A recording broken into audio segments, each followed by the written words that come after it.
तर पुण्यात शरद पवार आणि हर्षवर्धन पाटील यांच्यात सध्या बैठक सुरू आहे। वसंतदादा शुगर इन्स्टिट्यूटच्या कार्यालयात ही महत्त्वपूर्ण राजकीय बैठक सुरू आहे। वसंतदादा शुगर इन्स्टिट्यूटची गव्हर्निंग काउन्सिलची मीटिंग दर 3 महिन्यांनी होती आणि त्याप्रमाणे आज ती मीटिंग झाली। आम्ही जेवढे गव्हर्निंग काउन्सिलचे मेंबर्स आहोत ते सर्व मेंबर्स आम्ही एकत्रपणे 2.5-3 तास गव्हर्निंग काउन्सिलच्या मीटिंगची चर्चा झाली आणि ते वसंतदादा शुगर इन्स्टिट्यूटच्या संदर्भातले विषय होते। आणि शेतकऱ्यांच्या करता काम करणारी ही एक मोठी संस्था आहे। ह्या संस्थेचे अध्यक्ष आदरणीय पवार साहेब आहेत, हे आपल्यालाही माहिती। आणि बरेच विषय होते, कारण मधल्या काळामध्ये निवडणूक असल्यामुळे काही विषय घ्यायचे राहिले होते, म्हणजे संस्थेच्या संदर्भातले। या सगळ्या विषयावर साधक बाधक चर्चा झाली।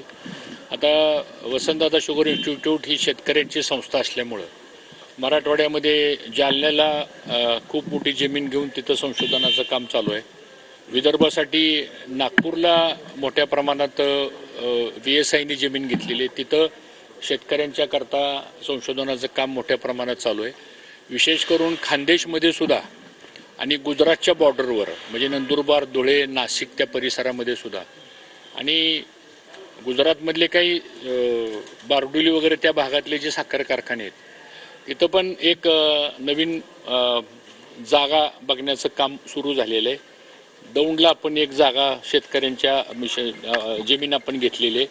ह्या सगळ्या माध्यमातून महाराष्ट्रामधला आणि देशातला जो ऊस पिकवणारा शेतकरी आहे त्याच्याकरता वसंतदादा शुगर इन्स्टिट्यूटच्या माध्यमातून नवीन टेक्नॉलॉजी, मग ते बियाणं असेल, प्लांट अँड मशिनरीमधली इफिशियन्सी वाढवण्याचं काम असेल किंवा नवीन टेक्नॉलॉजी इंट्रोड्यूस करण्याचं काम असेल, तर ह्या सगळ्या कामामध्ये कायमच वसंतदादा पवार साहेबांच्या नेतृत्वाखाली ही संस्था काम करते आणि आम्ही तिथं गव्हर्निंग काउन्सिलवर काम करतो। हे अशा प्रकारचे विषय आजच्या बैठकीत झालेले आहेत।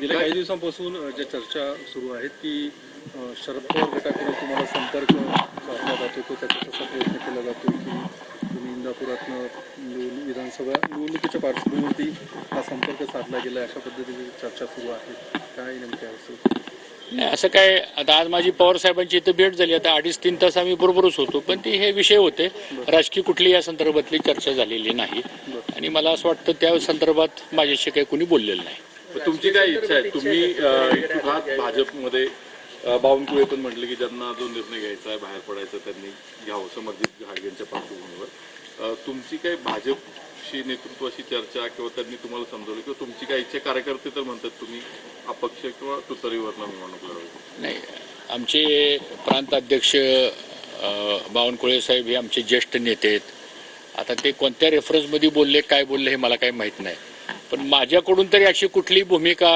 किंवा मी काही निर्णय घेतला वगैरे अशी तर माझ्याकडची कुठली भूमिका झालेली नाही। न मी कोणाला भेटलो नाही, न मला कोणी अप्रोच झालेलं नाही।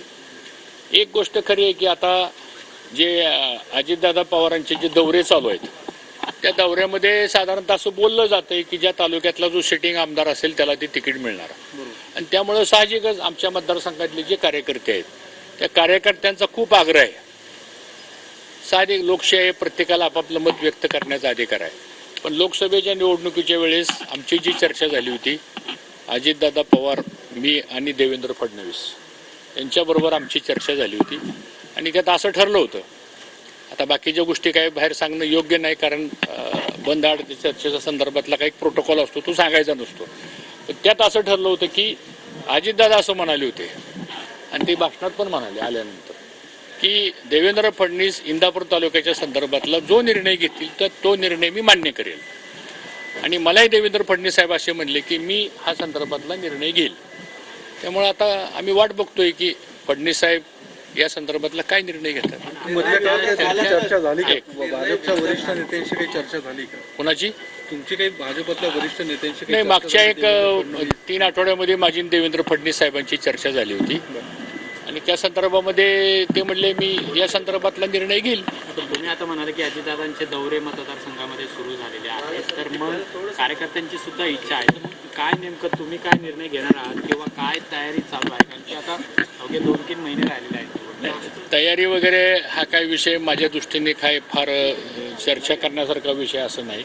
आम्ही कायमच लोकांच्या मध्ये असतो, कायमच ग्राउंड लेवलला काम करत असतो आणि आज आमच्या पक्षाचे नेते देवेंद्र फडणवीस साहेब आहेत, ते संदर्भात काय भूमिका घेतात ते बघू, कारण त्यांनीच ऑलरेडी या संदर्भातली भूमिका जाहीर केलेली आहे. ते इंदापूरला येऊनही बोलले होते आणि ज्यावेळेस सागर बंगल्यावर आमची बैठक झाली त्यावेळेस त्यांनी सांगितले की निवडक काय प्रमुख कार्यकर्ते तालुक्यातले बोलवा. असे एक 300-400 प्रमुख कार्यकर्ते पण आम्ही त्यावेळेस त्यांच्याबरोबर चर्चा केली होती, त्यावेळेस पण त्यांनी सांगितलं होतं. त्यामुळं ते योग्य निर्णय घेतील असं मला वाटतं. कार्यकर्त्यांचा जो आग्रह आहे की तुम्ही अपक्ष लढणारच आहात, असे काही बॅनर वगैरे लावले जातात. तर ठीक आहे, ते आता शेवटी लोकशाहीमध्ये बॅनरबाजी वगैरे तर काही सगळीकडे चालू आहे. कोण बॅनर लावतो वगैरे मला काही माहित नाही, पण एकंदरीत तो लोकांचा प्रत्येकाचा अधिकार असतो. तुमच्यावर एवढं प्रेम करतात मग तुम्ही इच्छुक नाहात का लढण्यासाठी? कार्यकर्त्यांचा आग्रह आहे. बघा, शेवटी जनता महत्वाची आहे.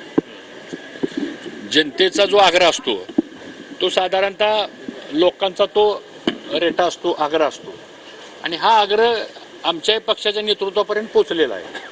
नाही पोचला अशातला काही भाग नाही, आणि तुमच्यापर्यंतही पोचलेला आहे आणि तुम्ही लोकांच्यापर्यंत पोचवलेला आहे. मला असं वाटतं आता त्या संदर्भामध्ये वरिष्ठ पातळीवर काय निर्णय होतो ती बघू.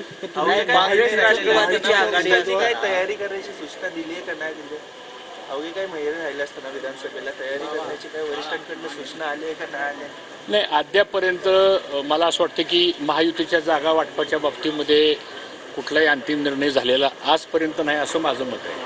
अर्थात त्या सगळ्या वरिष्ठ पातळीच्या समितीमध्ये मी काही नाही आहे, मी फक्त कोर कमिटीचा मेंबर आहे. त्यामुळे कोर कमिटीत पण या संदर्भातली चर्चा झाली होती, त्यानंतर पुन्हा काही कोर कमिटीची मिटिंग झालेली नाही. या सगळ्या पार्श्वभूमीवर तुम्ही वेट अँड वॉचच्या भूमिकेत आहात का? वेट अँड वॉचचा प्रश्न नाही. जे चर्चा होती, साहजिक आहे की कालच्या लोकसभेच्या निवडणुकीला आम्ही अजितदादा पवारांचं काम केलं.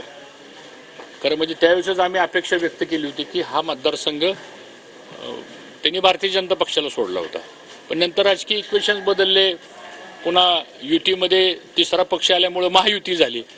मग त्यावेळेस जी चर्चा झालेली आहे ती चर्चा मला असं वाटतं हे दोन प्रमुख नेते आहेत महाराष्ट्रातले, त्यामुळे ते काय निर्णय घेतात आणि जी चर्चा झाली त्याप्रमाणे त्यांनी निर्णय घ्यावा असं माझा आग्रह आहे, आणि तोच आग्रह मी आमच्या कार्यकर्त्यांना पण सांगतोय.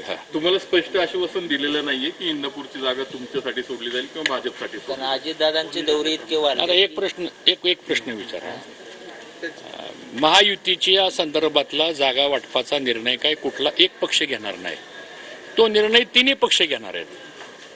त्यामुळे त्या संदर्भात अजून तरी काही कुठे निर्णय झालेला आहे असं तर माझ्या तर काही माहितीत बघण्यात नाही किंवा ऐकण्यात नाही. राहिला प्रश्न आता इंदापूरचं काय होणार. ठीक आहे, हा जो काही कार्यकर्त्यांचा जनतेचा जो रेटा आहे की तुम्ही निवडणूक लढवाच, तुम्ही उभाच राहिलं पाहिजे असा कार्यकर्त्यांचा आग्रह आहे, आणि तो आग्रह, तो रेटा, तो जनतेचा आवाज आमच्या नेत्यांच्यापर्यंत गेलेला आहे. त्यामुळे आता त्यांनी या संदर्भातला योग्य निर्णय घ्यावा एवढंच मत आहे.